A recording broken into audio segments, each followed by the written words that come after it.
Okay, we back with another fight preview and breakdown. We got a bantamweight matchup between Chito, Vera, and Cory Sandhagen. It's a lot going on right now in the bantamweight division because Peter Yan is out of there. I hate to say it, for a while. He's out. You got Marab, who's now a top contender. But he can't fight the champion, Aljamain Sterling, so... Exactly. And Aljamain is about to fight Henry, so we don't even know who's about to have the belt in a month or two because potentially Henry might have it, and then Marab. It's just a whole thing. And we're talking about Davidson coming up too, so it's a lot of mess. I forgot about that. So we're going to take a look at these early prelims and just kind of speed through some of these fights that stand out the most. We got Tamirez Vidal. She's coming off that win against Ramona Pascual, and you know, it was a good win. It was a good win, but Ramona don't have no win in the UFC, so she don't. I don't think she has no win in the UFC. So not even one, but okay, yeah. So I mean, well, she got to prove herself again against somebody who's a little bit better. Yeah. So a step up in competition, but we'll see. And then we got Vinicius Salvador from the Contender.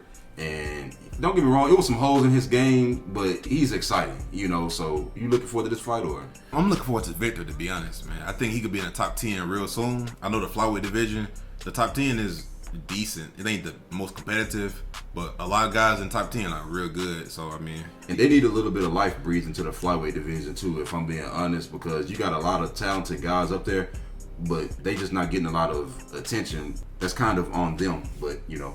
So then we got your guy over here, Daniel Da Silva. He's not my guy. Like, he was knocking everybody out before the UFC. He came to the UFC, man. He's been struggling to get a win. So it's like, man, it's funny how you got certain fighters like Usman and them. They go on big win streaks. Leon Edwards, big win streaks, bro. He struggled to get one win. Oh man, he don't have a single win in the UFC, but he fought hard in one of these fights lasted 1 minute. He made bad decisions. Did he train with Charles? I think so. Somebody else. He trained with Charles Oliveira, but he made bad decisions in fights. Hopefully, he can be focused on this fight. But speaking of somebody who hopefully they can be focused, you got Trevin Giles coming back. He fighting against somebody who this guy got to be making. Oh, he got 2 fights in the UFC, but Trevin last fight against Lewis, he looked good. He looked. But I hate to say it, but Lewis Kosi, man, he's at that tier of fighter. He fought Blood Diamond, man. Like, let's just. Oh yeah. So it's a good win, but if you really look at Trevin's losses, the last 2 against Dricus, that's aging well because look at what Dricus just did, and look at what Michael Morales is doing, and people are real high on him. So the people that he lost to are not bad fighters, man. So, but people kind of wrote him off for a minute. I will admit they did kind of say he was through, but because he was so talented, he showed like a lot of skill, a lot of athleticism. So people are holding him to high standards. So when he go out there, he's losing to fights where he should win. And I hate to say, but he was losing fights that he was winning. That's what makes it worse than anything. He was winning those fights, and then he got caught, and it was over. So then we got Steven Peterson. Whoa, am I tripping? Yeah, that's the exciting guy, man. Steven Peterson. Oh man, he ain't fought in a year. That's why. I was about to say his name looked familiar. Yeah, man. So he hadn't fought in almost more than a year, and so he's making his return. So that'll be exciting. And then we got Daniel Pineda. You already know what he coming to do, man. This dude, he don't win them all, but he is exciting, man. He got a good style. He reminds me of like a Leonard Garcia type, but just a little bit more technical and more clean. But you know what you're getting every single time he fights. Oh yeah. He fights hard. Yeah, like that fight with Cub Swanson was crazy. That fight. So that's, man, he fighting. I don't know. I'm not too high on this guy, man, but Tucker does have 3 wins under the Zuffa banner. So I mean, I'll watch the fight and kind of see what he's up to. And now, man, let's get into this, man. Let's get into the meat and bones of this thing, man. We got Chidi and Njokuani versus Albert Duraev. You know what Chidi's coming to do, man. He want to put hands on you and knock you out. He almost got RoboCop out of there. They had, for as long as the fight lasted, that was like fight of the year for, 2 rounds. Well, yeah, 2 rounds. And then Albert Duraev coming off a loss against Joaquin Buckley. But Joaquin looked real impressive in that fight. It's probably the best and most complete we ever seen Joaquin Buckley. So it ain't a bad loss for Albert Duraev. But Albert is a dog, though, man. One thing about him, if he take you down, he is looking for a finish. He's trying to go for a ground and pound, full mount. This dude is no joke.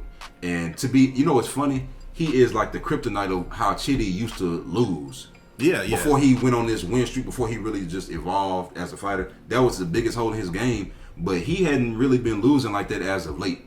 So it'll be interesting. Yeah, and Chidi kind of reminds me of Kevin Holland a little bit. If you think about it, like a little bit, because I mean the hands, the length. But he's more technical and less wild. Like he's more intentful when he does things. Like he has a game plan when he's striking. Kevin just kind of throw whatever, and you know. Yeah, but also I think their skills kind of cancel out because they both good MMA fighters. But like you said, Chidi is kind of susceptible to being controlled against big grapplers. But then the same thing with if Albert can't get a takedown, he's susceptible to what Joaquin did. He like fighting in his type of way, his pace. The way he fights, his style, man. And it's a good style if he can get the takedown. But it seems like whenever he can't get the takedown, it takes away a big part of his game. And when he's forced to stand up, it don't work out. Like we saw the Joaquin Buckley fight. And also Joaquin Buckley got a lot of knockout power, so that also could have played into it. But at the same time, Chidi got a lot of speed and knockout power as well. So that's gonna be a good one. You got to avoid that clinch. Chidi got to avoid that clinch. You love it, but don't do it against Albert. Nah, don't do that against Albert. And then man, we got Alex Perez and Manel Kape, and I'll be honest. We were just talking about spicing up the flyweight division. But both of these two guys. But I don't know if they do it. I'll be real with you, and I'm gonna tell you why. I hate to say it, but the way that Alex lost to Figueiredo, like the way that he actually had clipped Davidson, if you remember, for a split second, but then remember Davidson guillotined him, and then it didn't matter. Then he was out. It didn't make you think that Alex is kind of vulnerable on the ground. Because he has a couple of losses where he got kind of submitted. He got 5 submission losses out of 7 losses. So what you're saying is entirely true. 7 losses, 5 by submission. He's a good fighter. He earned a title fight. He has the ceiling, man. I hate to say but look at his losses, man. Joseph Benavidez, Davidson Figueiredo, and Alexander Pantoja. These are all people who fought for the belt. I understand, but it just shows you he has a ceiling, man. And it's unfortunate. You know, but at the same time, it's Manel. I think he is, honestly. But Manel, think about, again, these names: Alexander Pantoja, Davidson Figueiredo, and Joseph Benavidez. Manel Kape has not proven himself to be on their level. He has not. We talking about title challengers and his former losses champions. come to Matus, Nikolai, and Alexander. I understand that, but I'm saying his actual achievements, as far he's never been a title contender. He's never won a belt. So we can't say that he is that at this point in time. He could be. And now this fight right here could catapult him to being that. 100%, but can he do it? Did you see the David Dvorak fight? Yeah, I seen it, man. How you feel like that fight went, and how you think that'll play into this Alex Perez? I don't like this thing where Manel does, man. Like he gives up takedowns more so than you would think. He play around a little. When he started winning, it's almost like a kryptonite because he started playing around too much, and to the point where he can let his opponent get back. Because David Dvorak came back. David Dvorak came back later on in that fight. And Manel gave him that. It just playing around, goofing off, trying to showboat. I'm like, bro, just finish the job. But let me say this. Alex, he can brawl. Like, sometimes he can make it a brawl. And we know the type of speed that Manel has. That wouldn't be the smartest thing for him to do. If he play that game where they're just throwing hands, I think Manel can catch him. But that's my thing. He gonna catch him and then do what? That's my question.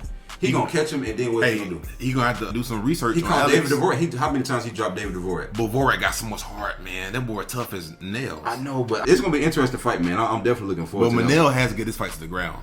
He has to get his fights to the ground, man. Yeah, because that's just a clear weakness for, you know. So then we got Nate Landwehr versus Austin Lingo. Man, if you didn't see that David Onama fight that Nate Landwehr was in, I don't know, man. You missed out on. Both fighters survived. How did Nate get out the first round? I have no clue. I do not know. This is crazy, man. I don't know how David Onama was standing up. Nate put it on. But it makes you think about Nate Landwehr's finishing power because he was out of it. David Onama was barely able to move, and Nate was able to finish him. David is a tough guy, man. It's hard to say that. I think that a lot of his knockout wins came before he got in the UFC, and because he got 16 wins, 8 come by KO. Not a single one of those KO wins has been in the UFC. When you get to the UFC, it's more difficult to knock people out. You know what I mean? You can knock out the local people who push buggies at Walmart and then they fight here and there. Yeah, of course you're going to knock them out. Hey, I'm going to tell you this, man. I went back and looked at some of Nate Landwehr's striking. His striking is not the best. But he's real good. Cardio. But he's real good, almost like Darren Elkins. He can apply pressure. Yes. He can bag you up. He can get you in the clinch. He can wear you down, man. But I'm telling you, there's no way, in my opinion, he could do it to Austin because Austin's so strong and big. He normally walks his opponents down and tired him down. And Austin only lost came, I think that was short notice against Yusuf. Am I correct? Yeah, and I want to say that was a short notice fight. And now he's coming off 2 wins. This is going to be an interesting one, man, because Austin has to be weary of the fact that his cardio got to be on point because the beating that David Onama took, man, I don't see many people being able to survive that if Nate is able to press the pace on them like that. So Austin going to have to be able to defend takedowns, but at the same time, his cardio got to hold up so he can be able to defend takedowns and strike. But we ain't said the most obvious thing yet, and that's Nate Landwehr's his chin. He's been knocked out a couple times, man. Yeah. I know it was with like flying knees and it was kind of like with weird things, but he's been knocked out with flying knees a couple times. But Julian Erosa is that lightning in a bottle. You don't know if he's about to get knocked out or he gonna deliver a knockout. You just don't know. But that Herbert Burns one, that's very suspect. I can't defend that one, bro. Because I hate to say it, but Herbert and Gilbert ain't the same, you know. But then we're gonna take a look at Andrea Lee, and this is a Louisiana girl. You know, we gotta support her. And I'm gonna be honest, this fight a few years ago would have been a little bit more exciting. I'm not high on Maycee anymore, and I'm not trying to be mean, but hey, I'm glad you said that. It seems like she was better when she first came to the UFC. Honestly, it does. But the thing is, it's not that she was better; she was more urgent, and she actually went for finishes. But if you go back and look at her highlights, she always been wild. But I'm gonna tell you, her striking never really just been great. She just been somebody who can she can look for ways to put her opponents in bad positions and get them out of there. And I'm gonna be honest, man, that Alexa Grasso win is aging pretty well right about now. But I'm sorry, but Maycee has to do something to really impress me. She got to do something to really impress me in this fight, man. Because I'm sorry, I'm not on the whole future thing. I don't see it. I don't see it at this moment. I could be wrong. I think she's overrated, to be honest. But I hate to say it, but. Okay, but then we got Holly Holm still in there, man, taking on Yana. I don't know how Holly's still around, but... no, that's Thiago Santos' wife, right? Who? Yana. Oh, I didn't know that. Yeah. Hey, that fight against Kellen, a lot of people feel like Holly may have won that one. I think she won. So, she got that going for her. She's 41. She's still in it. She's still a contender. And then we got Yana over here. Now, I'm going to be honest. She's coming off that loss against Irene, but Irene is a dog. I ain't gonna lie. So that ain't the worst thing in the world. So. Yeah, she was winning the fight and got caught with a left hook and got finished, man. But yeah. And then, man, speaking of winning fights and getting caught, Cory got to be careful in this fight because that thing he did, I think Cory has a cloud over him right now. Because this is the point where Cory normally loses.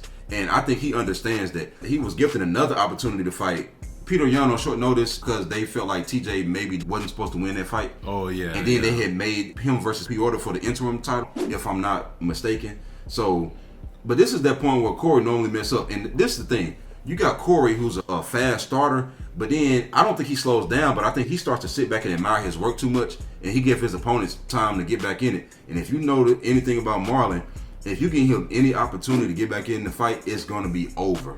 It's going to be over. When he fought Rob Font, Rob won 4 minutes of most of those rounds and got 10-8 in the last 60 seconds of each one of those rounds. Yeah, I think, honestly, I hate to say this, but I think Marlon may be a little bit overrated. Are you serious? Yeah, I really think so because, okay, he beat Dominic Cruz. He was losing the fight. He was losing, and even in the Rob Font fight, he was losing, right? But the reason why I say I think he's overrated because of the injury Sean got or that he suffered during that fight. That's one fight. But I'm saying I don't think Marlon ever was supposed to have beaten Sean. Does it make sense? It wouldn't have mattered because he was gonna get on the win streak anyway. Anyway, yeah. I hate to say it, but I mean, but the toughest person he beat was Dominic. Dominic is a little bit past his prime. No, but when you look at where he come from, though, when you look at how he started and how he's been in the UFC since 2015, and he had some wins and some losses. But then he started to hit his stride and become somebody who feel like I believe I can become a champion. I think this is a fight that if he gets past Cory, I think he's the real deal. If I'm just being 100%. Honest. And this is a fight that he can get past. But now Cory is I hate to say it, but he's kind of turning into what Piotr Yan has become, minus him actually having been a champion before, which is very dangerous. But y'all let us know what y'all think in the comments. Don't forget to like, subscribe, and share.